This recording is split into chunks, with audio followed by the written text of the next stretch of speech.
Fluoride, ఈ fluorosis అనేది ఎముకల్ని అదే రకంగా పళ్ళని నాశనం చేస్తుంది అంటాము. బట్ ఇప్పుడు మనం పేస్ట్లో ఫ్లోరైడ్ అవి వాడుతున్నాం. యాక్చువల్గా ఫ్లోరైడ్ అనేది ఎంత ఉండాలి, ఎంత ఉంటే బెస్ట్?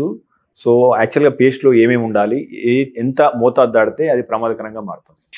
సో ఇప్పుడు చాలా ఏరియాస్లో ముందు నల్గొండ అటువైపుల్లో ఒకప్పుడు వాటర్లోనే చాలా ఎక్కువ ఫ్లోరిన్ ఉండేదన్నమాట. బికాస్ ఆ సాయిల్లో ఎక్కువ ఫ్లోరిన్ కంటెంట్ అవైలబుల్గా ఉండేది కాబట్టి.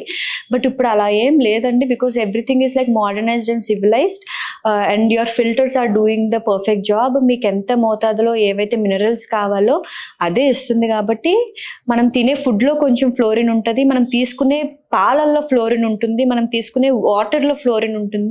ఒకవేళ ఇవన్నీ సరిపోయినట్టయితే మీకు fluorine especially on the toothpaste అక్కర్లేదు.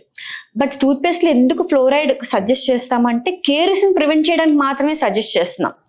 లేదు ఒకవేళ మీ సాయిల్లోనే ఎక్కువ ఫ్లోరిన్ కంటెంట్ ఉంటుంది అని అనుకుంటే అప్పుడు మీరు ఫ్లోరైడెడ్ టూత్పేస్ట్ వాడకూడదు.